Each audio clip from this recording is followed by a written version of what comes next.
Ја го порикthehemi sërish në studio dhe ka ardhur momenti që në fakt të fokusohemi pak më shumë zgjeриmisht dhe në më detaje ta diskutojmë momentin që brenda kufive të shtetit ton 10 operime janë bërë pa nevojë, 10 persona kanë hyrë në sallë të operacionit dhe janë operuar pa pasur nevojë mjekësore për ta bërë të njëjtën. Me mua tashmë në studio Ersash Kokedev, kardiolog, profesor dhe i cili në fakt ishte edhe nismitari i tërë kësaj procedure le të themi dhe që në bazë të tij u zbardh dhe tërë këto operime të panevojshme. Dobar ден, добро ни дојдовте. Добар ден, благодарам за поканата. Ке зборуваме за темата ке ни биде операциите кои што се веќе направени и ни би имало потреба да се направат, но сакам да почнам од коренот од кај вас. Како почна или пак од каде добивте сознание за овие операции, за јавно да зборувате за истите? Па, ова е доста стар проблем. Јас и повеќе пати порано сум го отварал, меѓутоа сега доби нови димензии овој случај и за прв пат имаме подготвеност на системот да се справи со ова аномалија во нашиот здравствен систем. Тоа значи дека и порано се направени операции без потреба, но системот не бил подготвен. Да, токму така. Резултатите кои што веќе ги имаме, нормално процедурата не е завршена, 10 операции се направени без потреба, дали ве чудеше оваа бројка? Не ме чуди, таа бројка е многу ориентациона. Значи таа бројка е на тие случаи што се прифатени, што се анализирани, во реалноста таа бројка е најверојатно ирелевантна, меѓутоа тоа е само една конкретна потврда дека има образложение сето ова и дека овој феномен за жал е присутен во нашиот здравствен систем. Ние имавме и тоа што министерот веќе има кажано пред неколку дена, но не е определено дали овие операции се направени во јавни установи или пак во државни. Зашто мислите дека токму оваа информација не е дадена на јавноста? Па мислам детаљите се во рамките на таа комисија. Таа комисија формираше министерството, министерот за здравство и сигурно дека таа комисија би требало да има одредена автономија и право да одлучува кога, како и каде ќе ги реферира своите резултати.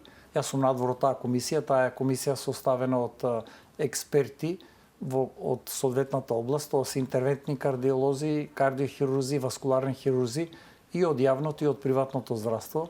И јас сум убеден, знаејќи го составот на комисијата, бидејќи таму се луѓе не само стручни, туку и луѓе со интегритет и стручен кредибилитет, и сум сигурен дека ќе ги презентираат соодветно резултатите. Кога веќе сме кај интегритетот и кредибилитетот на еден човек, колку ова кажува за кредибилитетот, интегритетот на тие доктори кои што одлучувале да ги оперираат пациентите без потреба? За жал, тоа е една аномалија што не е присутна само во нашиот здравствен систем. Јас сум сведок дека имало слични промени, па дури и во САД, имало и во Западна Европа одредени промени, меѓутоа таму системот реагира на време и ги санкционира и ги решава овие аномалии во системот.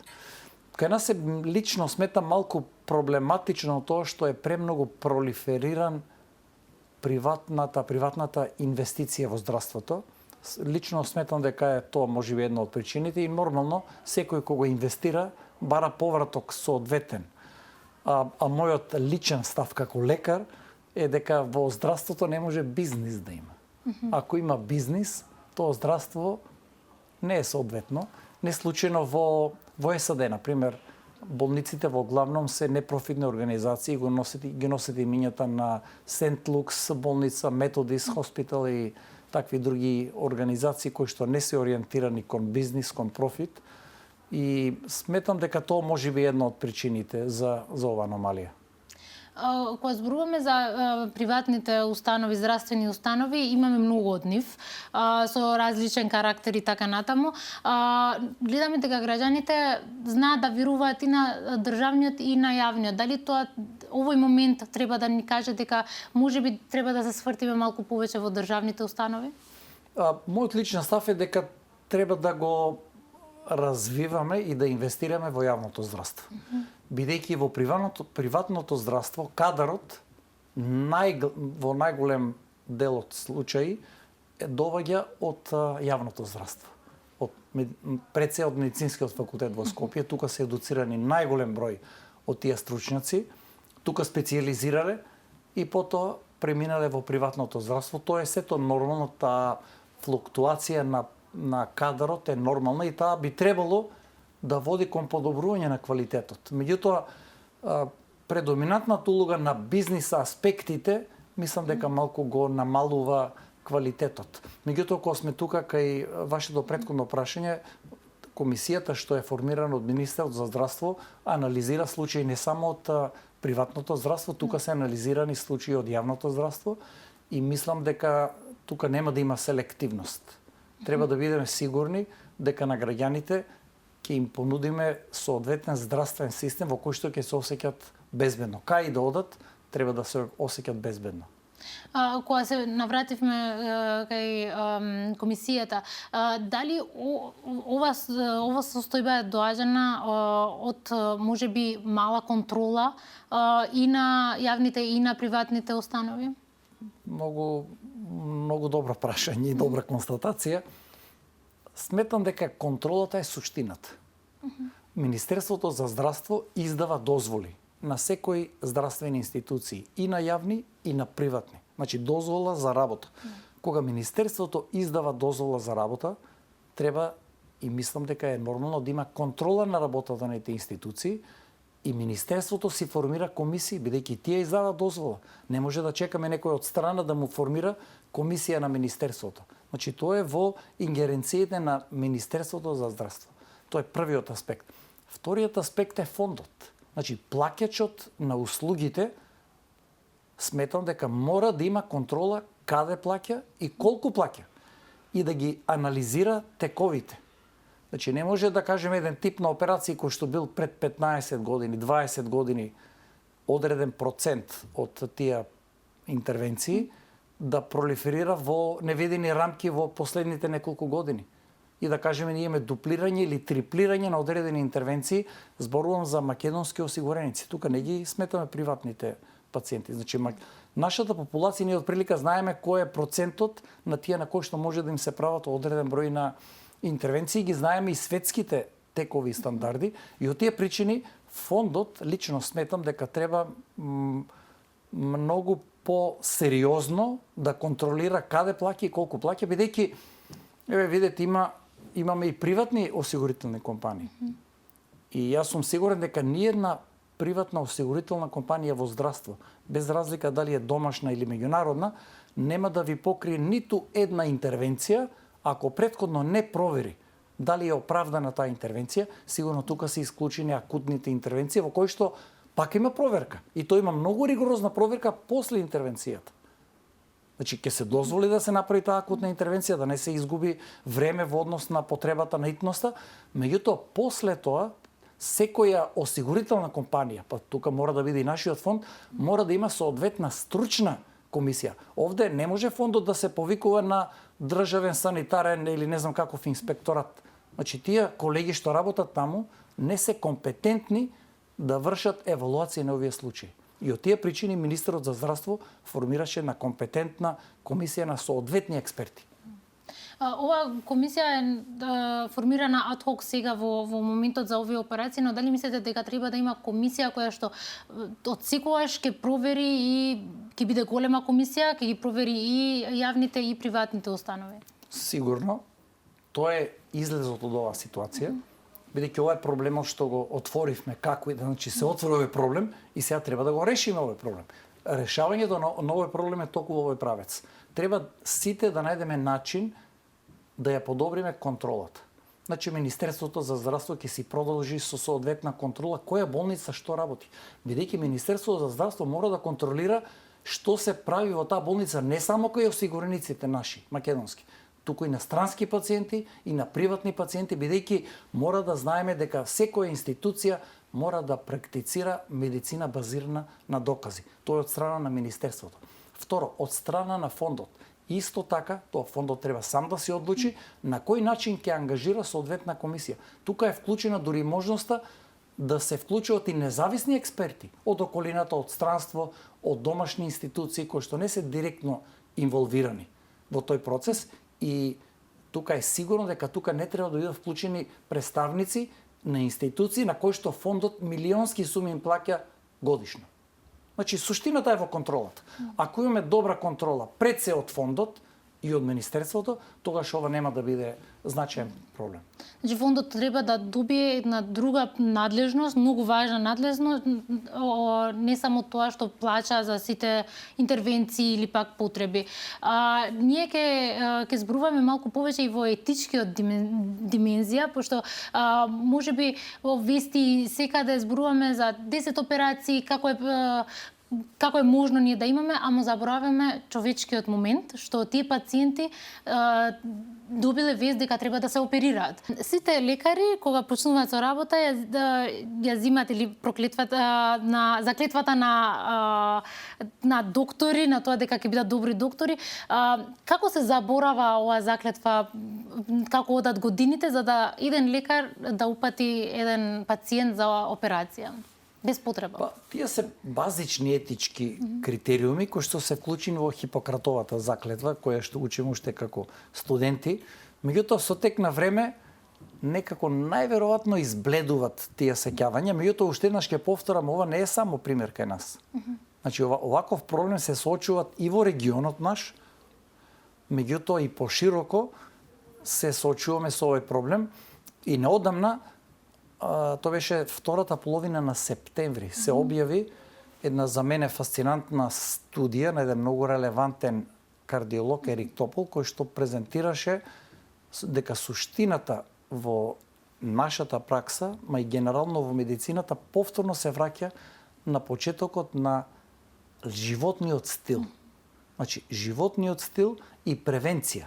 Значи, суштината во медицината е во превенцијата. Еве, јас сум од почеток интервентен кардиолог, агресивен доктор, инвазивен, вклучен во тие постапки. Со тек на време гледаме дека луѓето кои што не одават доволно внимание на животниот стил и на превенцијата, всушност, имаат полош исход. Меѓутоа, луѓето кои што биле во незавидна состојба, има направена комплицирана интервенција, кога радикално го смениле животниот стил, пристапиле кон сериозна превенција, исходот е многу подобар. Така да, во таа студија доктор Топол ја на базата на пирамидата ја постави таа примордијална превенција, што треба да почне од рано детство. Значи, ние треба најмладата популација, дечињата, од мали нозе да ги едуцираме на здрав животен стил. Значи, што е здраво да јадат, што да не јадат. Кој е значајот на вежбање, на спортот, на рекреација. Значи, тоа е таа примордијална превенција. Потоа следува примарната превенција кај повозрасна, адолесцентна и помлада популација. Потоа примарна превенција на возрастна популација, тоа значи примарна пред да се случи некој сериозен здравствен проблем. Потоа доаѓа секундарна превенција. И ние имаме пациенти кои што прележале, мозочен удар, срцев удар, им направена интервенција, стент, байпас, направени се одредени процедури. И тие пациенти е многу важно, освен интервенцијата, да продолжат со превенција. Таа е секундарна превенција. И на врвот на таа пирамида доктор Топол, кој што исто беше пред се инвазивен кардиолог, ја стави потребата од елиминирање, прво редукција и елиминирање на непотребни интервенции. Бидејќи ние во нашата пракса сме на некој начин нападнати од неверојатна пролиферација на индустријата. Значи, имаме неверојатно скапи девајси, катетри, стентови, операции, валвули различни. Значи, тоа е една многу скапа технологија што е одлична таму кај што треба, меѓутоа треба контролирано да се применува и да не се злоупотребува. И тоа доктор Топол ја стави на врвот. Тоа укажува дека не само Македонија се соочува со вакви, би кажал најпрво етички проблеми и потоа медицински, тоа е глобален проблем. И јас се радувам прво што нашите власти и Министерството за здравство пред се активно влегува во справување со овој проблем. Да се ставиме малку на местото на тие пациенти кои што се тие 10 пациенти оперирани без потреба. Дали е тешко? Сигурно е многу тешко на моментот кога еден човек добива вест дека треба да се оперира, а дополнително дека таа операција е направена без потреба.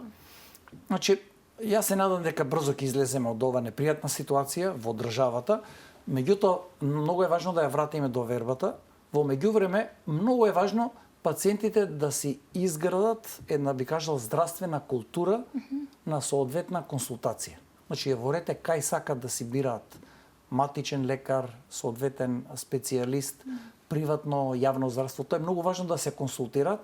Меѓутоа, пред да донесат одлука за некоја клучна, голема интервенција, освен ако не се работи за акутен случај, секогаш да направат второ па и трето мислење. Тоа е многу важно пациентот и семејството да биде вклучено во така наречениот заеднички процес на одлучување. Бидејќи многу често во медицината ние се соочуваме со сива зона. Тоа значи ни бело ни црно, значи може да се направи едно, може да се направи друго, ризикот од едното е еден ризик, другиот ризикот ако не се направи, бидејќи тоа има свој ризик. Например, и да не се направи одредена интервенција, кај некои пациенти може да има ризик. И затоа е важно да се избалансира тој ризик, а на крајот одлуката да се донесе заеднички. Значи помеѓу докторот, пациентот и семејството на пациентот. Нешто чисто што барем јас лично знам луѓе кои што имаат направено, можеби и јас сум направила во одредено време. Ако една дијагноза е дадена од јавна установа, сме отишле да провериме истата на приватни установи. Тоа е дополнителен трошок за пациентите, но и тоа зборува и за контролата, но дали зборува и за довербата, пошто можеби истата не е направена виса верза, дијагнозата од приватната на јавната да се однесе. Значи тоа е многу индивидуално, никогаш не би можел вака да го генерализира мој проблем, меѓутоа е многу важен, бидејќи е несоодветно па некој да нонстоп да зголемува плаќањето. Во една институција па дупло да плаќа во друга, па јавна, па во приватна, тоа мислам дека не е во ред. Тоа сето би требало да биде опфатен во тој процес на дијагностика и не би требало да го зголемува трошокот, посебно оптеретувањето на пациенти, бидејќи ако видите во нашиот здравствен систем кој што е социјален, имаме огромен процент на издвојување од џебот на пациентите.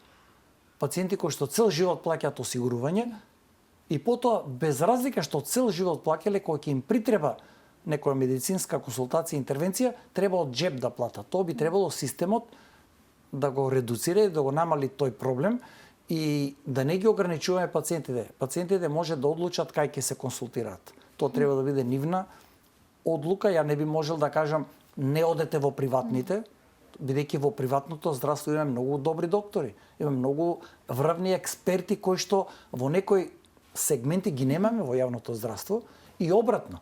Значи во јавното здравство имаме многу експерти кои што ги нема во приватното здравство. Така да тука е многу индивидуална одлуката и треба пациентите да си створат еден систем на некој начин да ја подигнеме здравствената култура кај нашиот народ.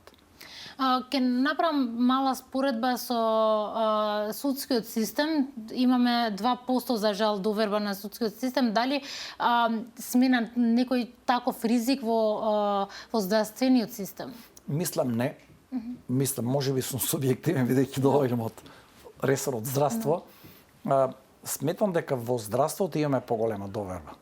Сигурно е дека има аномалии. Значи, сум сигурен дека имаме многу значителни аномалии во здравствениот систем, меѓутоа мислам дека довербата е подобра и во јавниот сектор сега гледаме дека имаме како никогаш до сега инвестиции во здравството.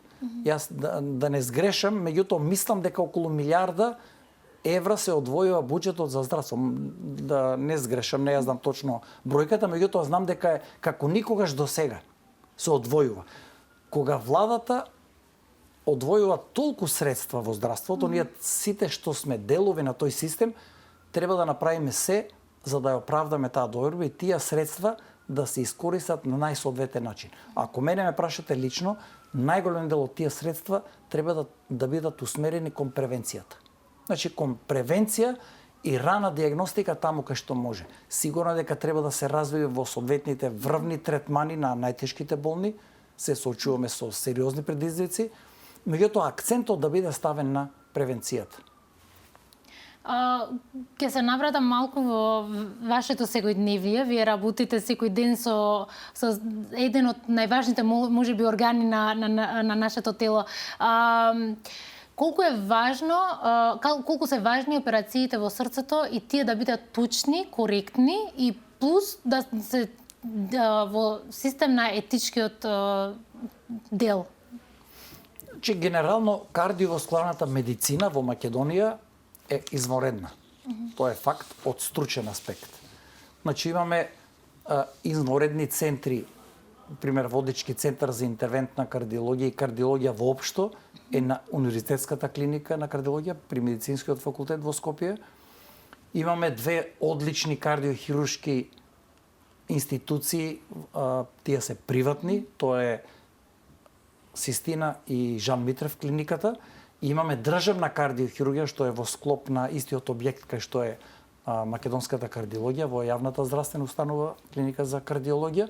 И тука имаме извонреден стручен кадар во сите овие институции, значи во трите кардиохируршки институции и во нашата кардиологија и интервентна кардиологија имаме одлични кардиолошки инвазивни делови, например во Тетово имаме перфектна интервентна кардиологија која што работи перфектно добро.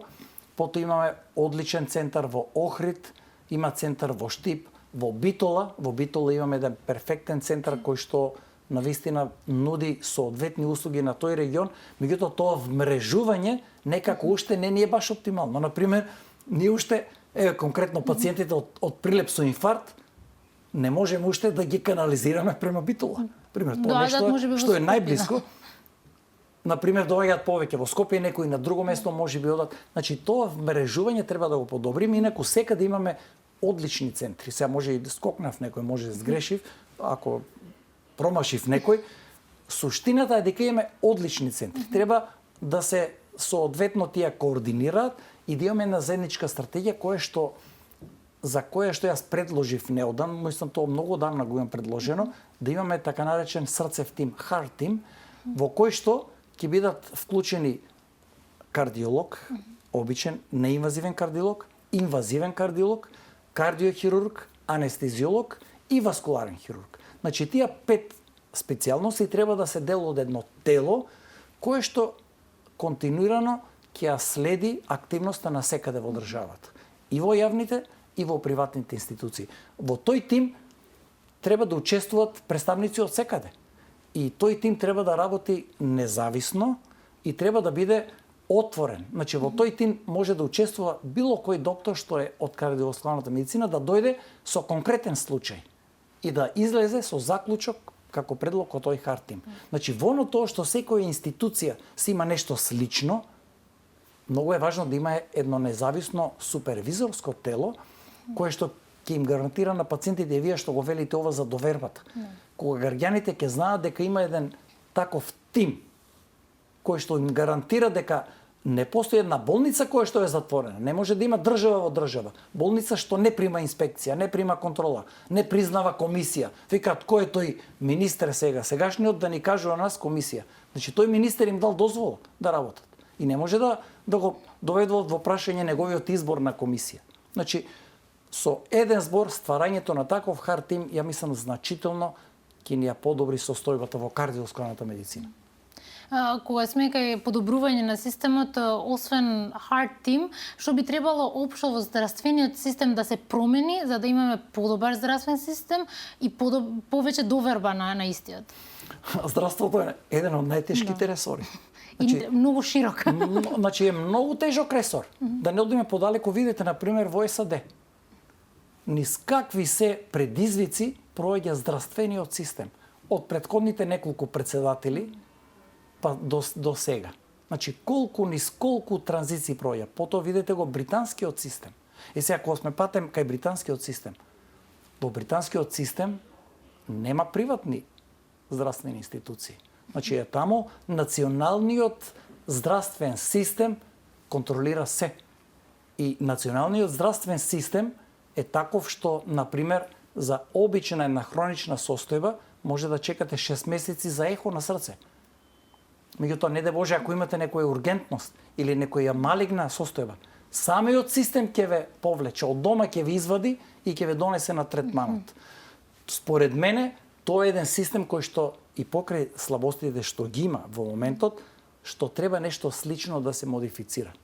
Меѓутоа, на крај на криштата, суштината е во контролата. Значи државата мора да контролира што се случува и што се прави и што се плаќа надвор. На крајот на денот ние сами плаќаме од нашиот джеб за да имаме добар здравствен систем. Транспарентноста, отвореноста, вие кажавте дека не може да има држава во држава, но колку лекарите е добро да бидат транспарентни, отворени и достапни за пациентите? Ова е многу важен аспект. Го отвори неодамна и министерот за здравство, кој што е информатичен по професија, и тој вети дека ќе направи таква дигитална трансформација во кој што сите податоци за секој пациент ќе бидат јавно достапни и пред се достапни на сите учесници во здравствениот систем. Значи пациентот без разлика каде е во тој здравствен систем, секој може да веднаш да го следи тој пациент и да види што се случува. Значи информатички да имаме достапност, а да немаме затвореност. Значи не може ние да не знаеме што се интервенира и што се прави во некоја болница. То не смее да се дозволи и мислам дека нема да се дозволи веќе. Што било, мислам дека такво нешто нема да има. Мора да има еден информатички систем во кој што секи биде транспарентно и во кој што Министерството и посебно фондот ќе гледаат што кај се прави, што се плаќа. Зборевте за здрав живот, сега да одиме на превентивно зборување малку, што треба сите ние, што се трудиме да можеби да стоиме све подалеку од болниците, пошто за жал здравствениот систем ние одиме во него кога не сме добри, кога сме болни, но што треба секој од нас да направи секој ден за да биде поздрав живот да има, можеби да стои се подалеку од болниците и здравствениот систем? Ова е многу исто важен аспект. Суштината е во превенцијата. Бидејќи ние во нашата пракса со инвазивните процедури не ја лечиме болест. Ние ги лечиме компликациите на болест.